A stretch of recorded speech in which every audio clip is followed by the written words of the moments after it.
Então diz assim a palavra. Marcos 10, verso 13 até ao verso 16.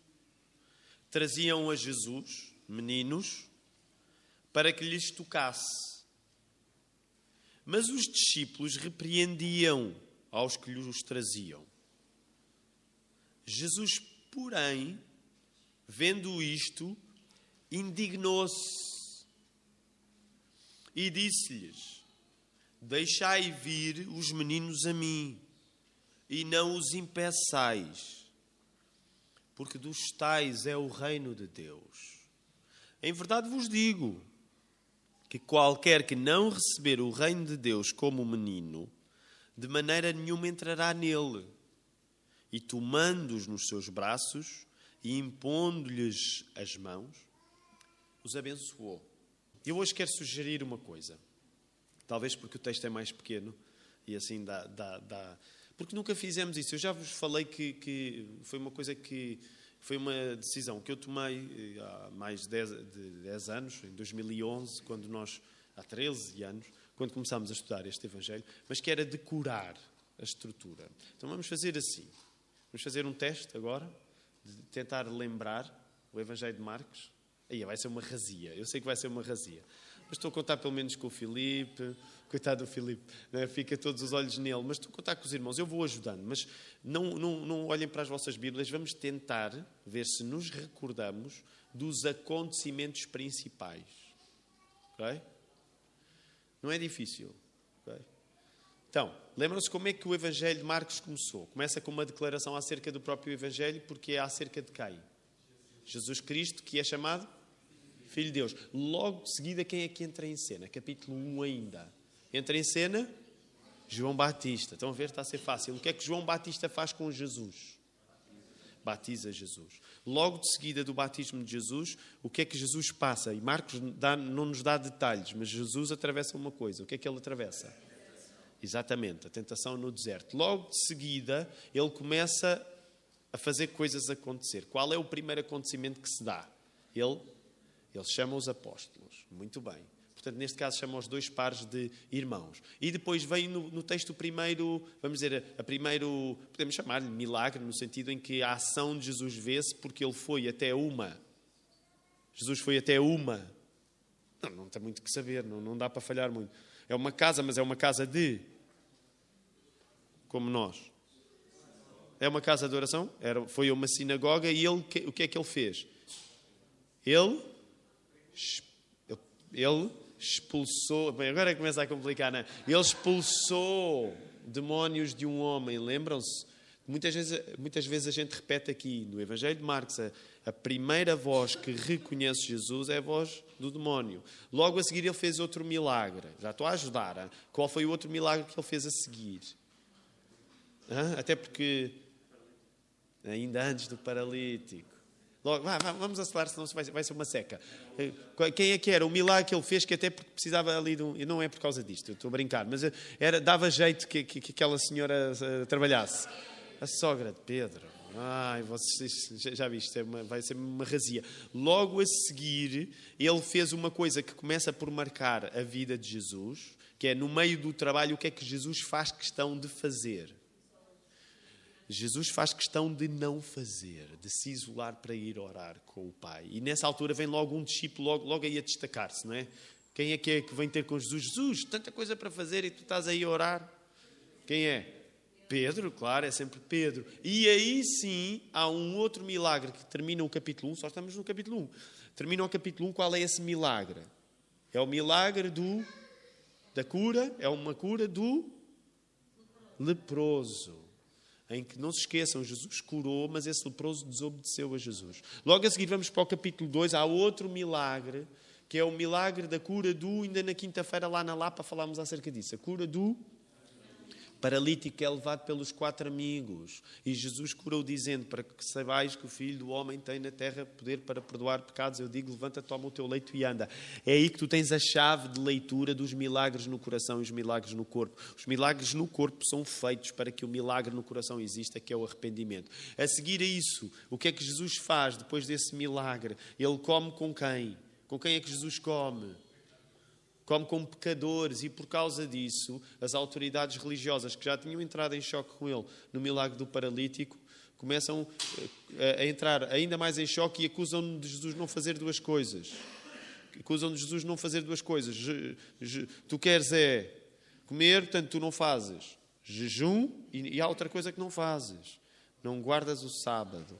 Marcos 3, outra cura, Jesus vai vocês já sabem que é sempre vai à sinagoga e cura um homem que tem um problema que é a sua mão mirrada, como encontram em muitos textos. E quando cura, acontece ali uma convergência de interesses contra Jesus. Porquê? A esquerda e a direita juntam-se para tramar Jesus. A esquerda quem é?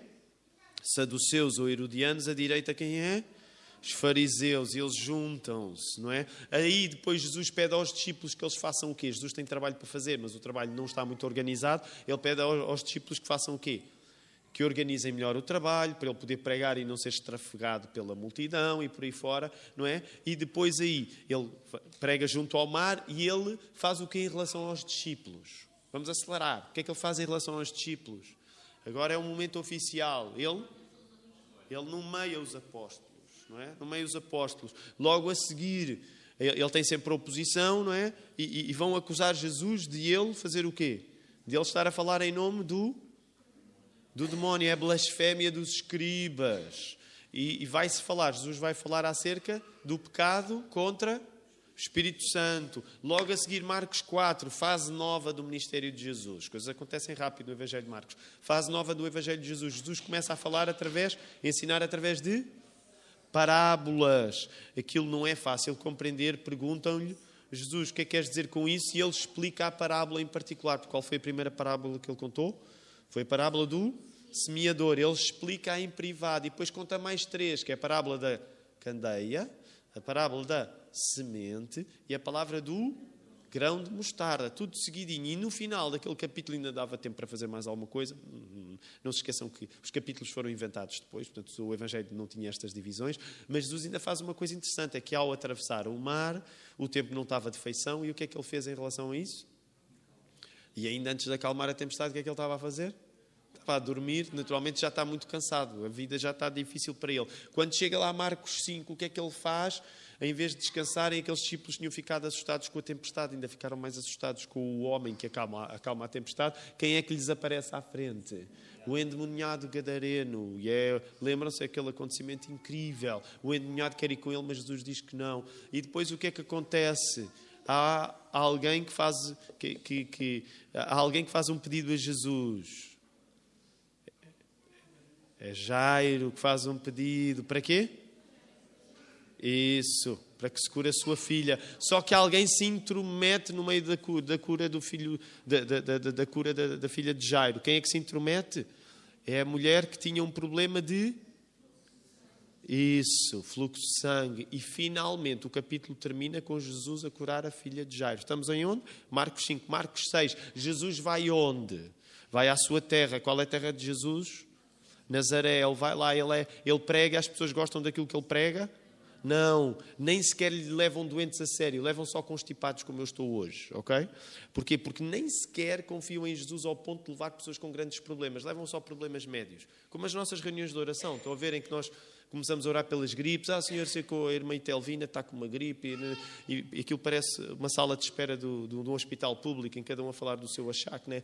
Então é isso que acontece. Jesus o que é que faz depois de em Nazaré não ser recebido? Ele envia o quê? Ele envia os seus discípulos e ele manda fazer uma coisa se eles não forem recebidos. O que é que eles têm de fazer? Têm de sacudir o pó dos pés se não forem recebidos. Depois há um flashback que acontece ali, que é acerca de alguém que tinha morrido. Quem é que tinha morrido na altura? Morte de João Batista. Depois Jesus está cansado, ele só quer descansar. E ele teve um grande plano. Vamos descansar, já sei o que é que vamos fazer. Vamos apanhar um barquinho, vamos aqui um cruzeirinho, para arranjarmos um sítio bonito para irmos descansar. Mas o que é que acontece? As pessoas veem o barquinho, o que é que as pessoas fazem? Descansavas, não é? O que é que elas fazem? Vão todas a correr atrás de Jesus, como o Tom Sawyer e o Huckleberry Finn, não é? Às margens do Mississippi. O que é que fazem? Quando Jesus chega lá, no sítio que ele tinha descansado, o cruzeiro todo pago e tudo. O que é que acontece? Quando ele chega lá ao lugar, quem é que lá está? É só o povo, toda a gente foi, ninguém o deixa descansar. E o que é que Jesus decide fazer? Porque tem misericórdia daquele povo. O que é que Jesus decide fazer? Bem, já que aqui estão, o que é que ele faz? O que é que ele faz ao povo? Porque os amava. Ele decide ensinar aquele povo. Depois o que é que acontece? O ensino começa, Jesus falava muito mais do que eu, não se queixem. Jesus falava muito mais do que eu, fala. Começa o dia a pôr-se. E Jesus, já não vai. Este pessoal, o que é que este pessoal vai comer? O que é que Jesus faz? Ele multiplica os pães e os peixes. E depois daquilo, como se o dia estivesse pouco agitado, ele diz assim, tipo, olha, vocês apanhem o barco, apanhem o das 7 que eu já lá vou ter, não é? E despede as multidões e os discípulos, mas depois chega a altura, Jesus vai orar, vai falar com o Pai, isto é um padrão na vida de Jesus, ele falar com o Pai, mas o que é que ele depois decide fazer quando vê lá do monte onde ele estava os seus discípulos? O que é que ele decide fazer? Foi ter com eles, mas em vez de apanhar o barco, foi de quê? Foi a penantes, como a gente dizia antigamente, foi a pé, andou sobre as águas. Jesus anda sobre as águas. E depois o que é que acontece? Logo a seguir, agora reconheço que estou só aqui a fazer batota, ok? Porque agora perdi-me na parte da pé. Ninguém estava a fazer batota? Estavam todos a dizer... Ok, já sei, já não olho mais. Capítulo 7. Depois Jesus fala na tradição dos escribas para explicar que as coisas más não vêm de onde? Não vêm de onde?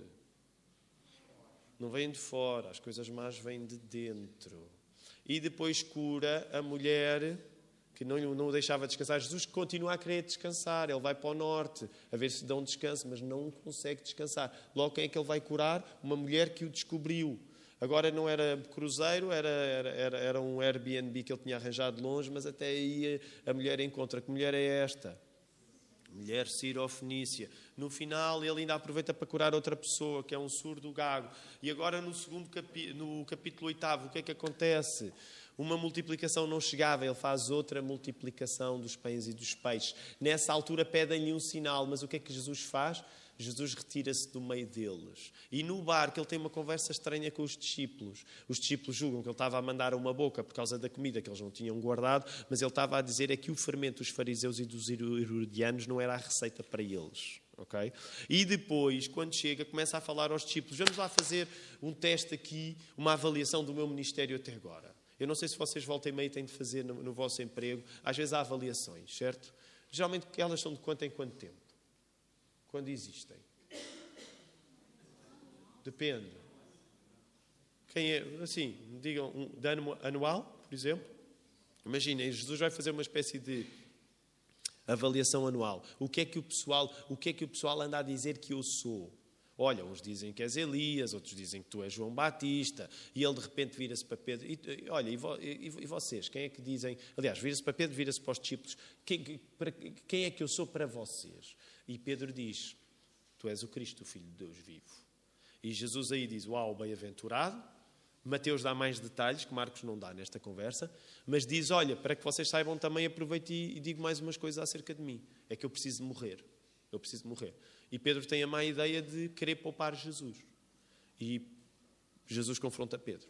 Depois de o ter chamado de bem-aventurado, pedra, agora chama-o de pedra de tropeço e chama-o mesmo de... O que é que ele chama a Pedro?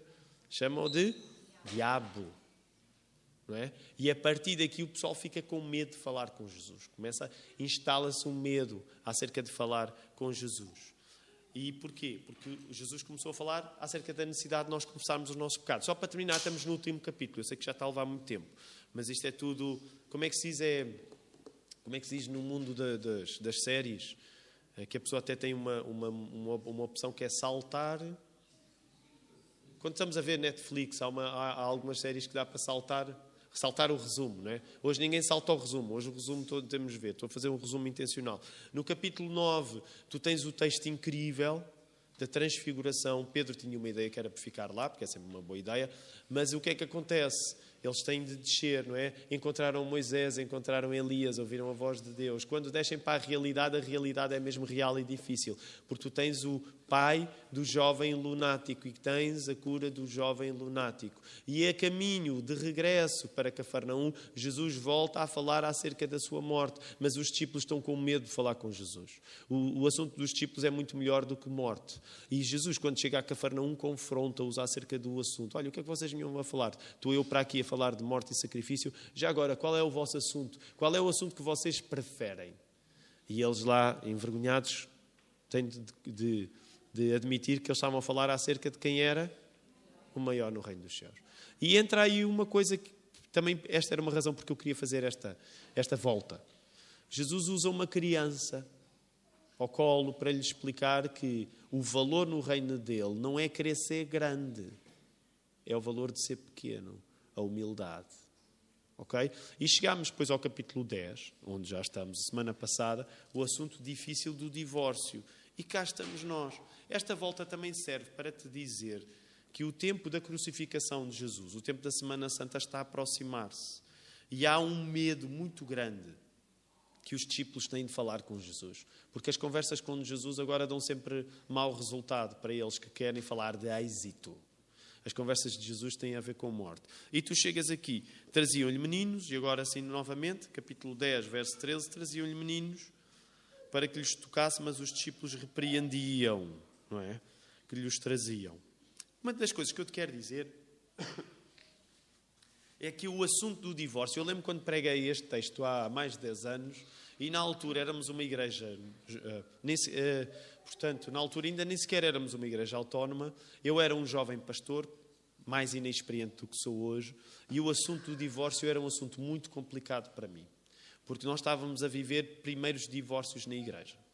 E foi um assunto que eu preguei com carne e osso e tudo o que havia em mim.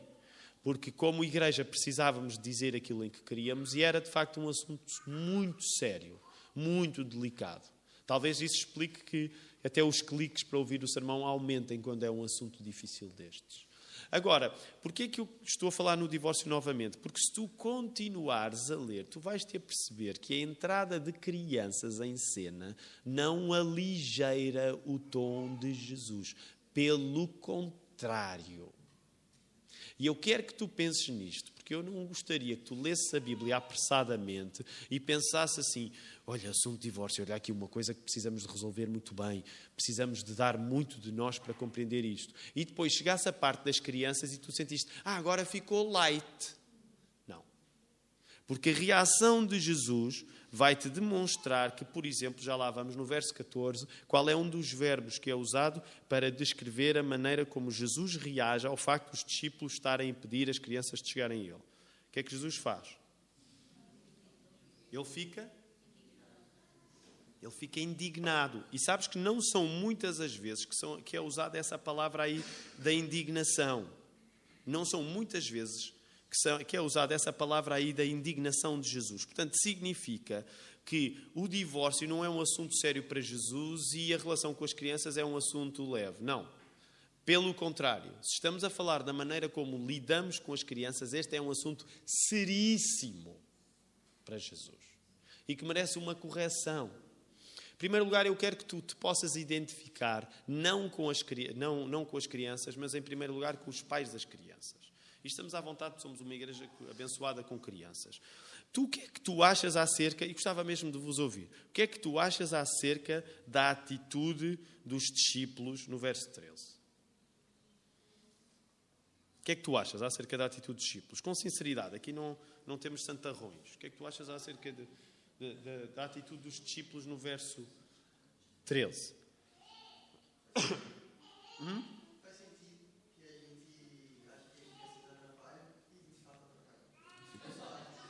A verdade é essa. O Newton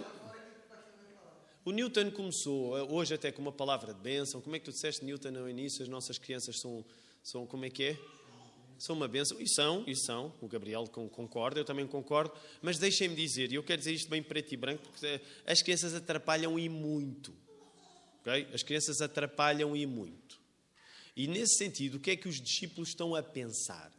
Nós vamos arranjar uma maneira de Jesus não ser atrapalhado, não ficar atrapalhado. Não te coloques já no lugar de censurar os discípulos. Agora, Eu vou dar uma opinião. Vocês não precisam concordar comigo. Sempre que eu digo que é uma opinião, há muito espaço para... Nós fazemos uma coisa complicada que vocês sabem, estão a presenciar. Nós mantemos os miúdos no culto. Nós mantemos os miúdos no culto e continuamos a achar que eles atrapalham e muito. Nós não mantemos os miúdos no culto por acharmos que eles não atrapalham. Eu não quero com isto estar a condenar as igrejas que fazem diferente, para que vocês saibam. Eu já disse isto aqui até. Eu sempre que vou a igrejas que tiram as crianças do culto, oh meus irmãos, é o céu. Eu fico, uau, agora é que eu posso pregar. Mas apesar de estar a usufruir disso, eu acredito no valor de manter quem atrapalha no culto.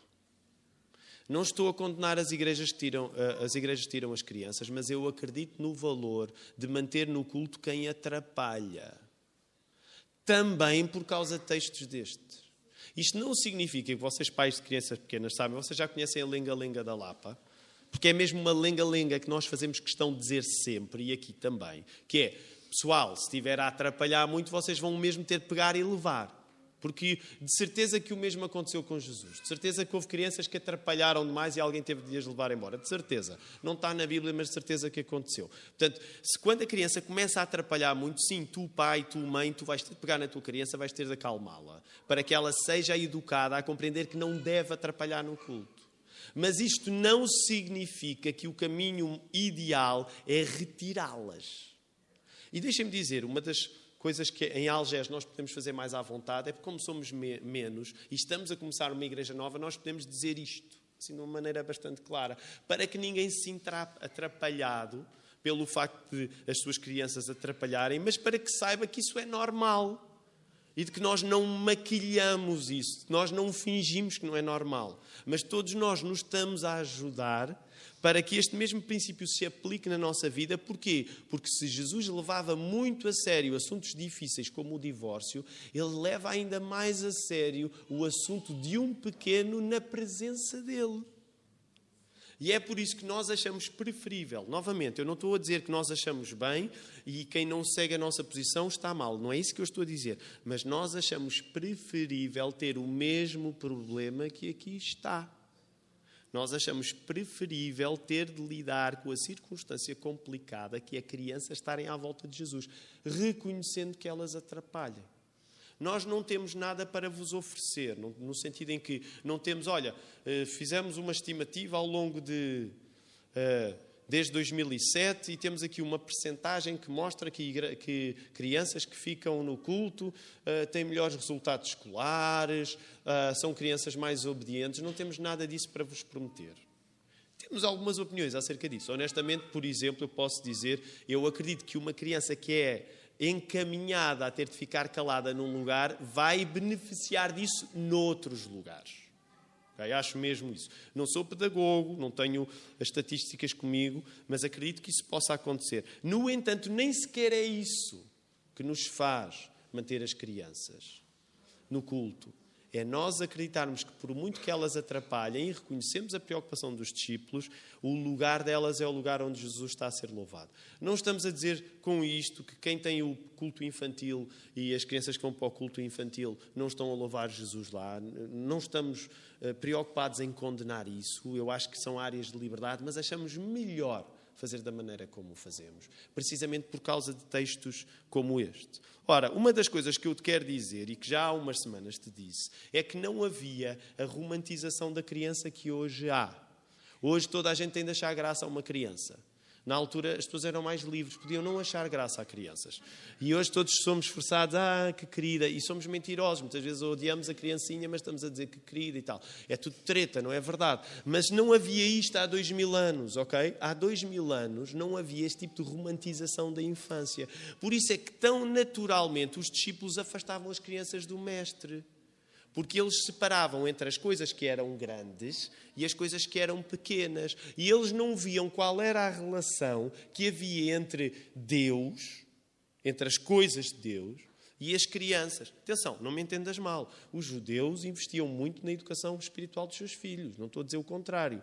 Mas num momento destes, em que Jesus, o Mestre, está lá, achava-se a coisa mais natural, vamos tirar as crianças, Jesus tem mais que fazer.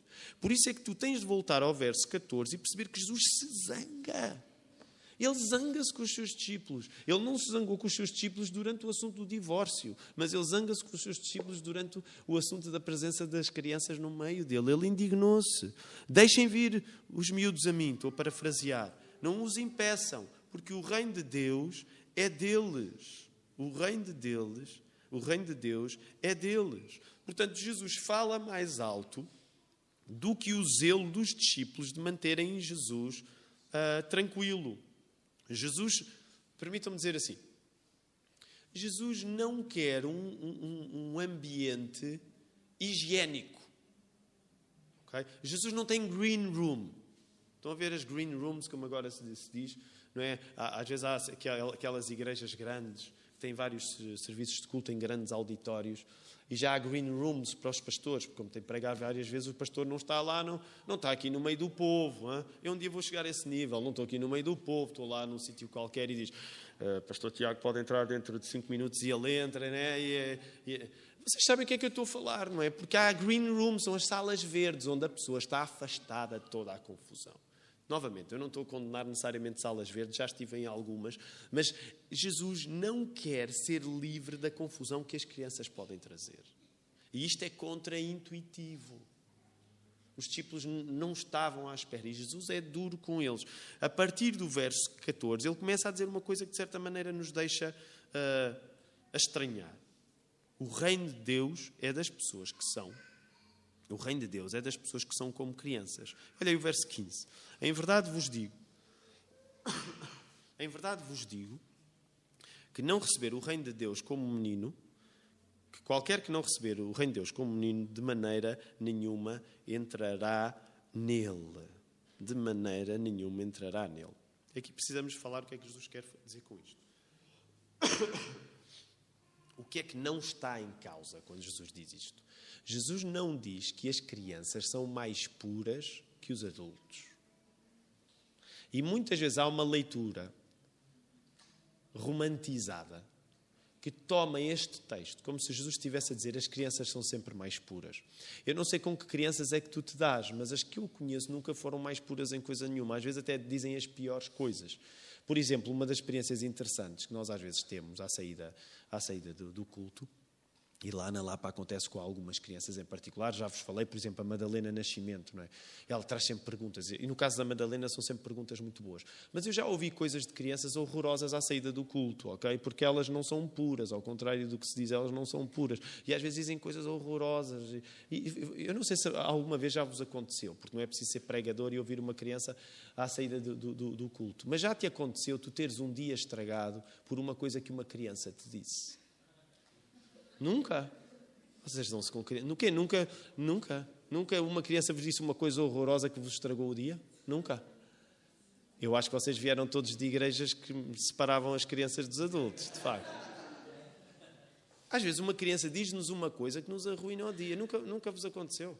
Pronto, se calhar sou eu que tenho azar com as crianças que conheço. Mas a criança não é uma pessoa que está espiritualmente mais perto de Deus pela sua essência. E muitas vezes há esta ideia que nasceu no último século, uma certa romantização a partir da ideia da criança. As crianças são puras. Meus queridos irmãos, quando nós temos filhos, eu tenho 4, sim, há coisas que nós vemos que uma criança, quando está a crescer, ainda há males que ela não conhece. Sim, há vários aspectos na vida de uma criança em que nota-se que ela tem uma ingenuidade, tem uma inocência que depois vai perdendo. Tudo isso é verdade.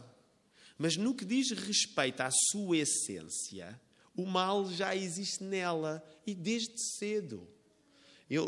Eu acreditei. Estou a tentar puxar pela minha memória. Talvez a Maria tenha existido sem pecado 2, 3 dias. Porque aí, a partir do quarto em que ela não nos deixou dormir bem, eu já comecei a acreditar, de facto, que ela tinha nascido, que em pecado tinha sido concebida também. Portanto, todos os outros, não é? E, portanto... Mesmo que tu tenhas uma criança extraordinariamente harmoniosa e tranquila, tu cedo vais começar a acreditar que ela não está mais perto de Deus pela sua essência. Então o que é que Jesus quer dizer com isto, afinal? Porque ele diz, deixai vir os meninos a mim, no verso 14, e não os impeçais, porque dos tais é o reino de Deus. Em verdade vos digo que qualquer que não receber o reino de Deus como menino, de maneira nenhuma entrará nele. Deixa-me dar-te, muito resumidamente, aquilo que eu acredito, que é o ensino bíblico acerca da criança. O mais importante que a criança tem para nos ensinar como exemplo é que, ao contrário dos adultos, as crianças não têm vergonha de precisar de um pai.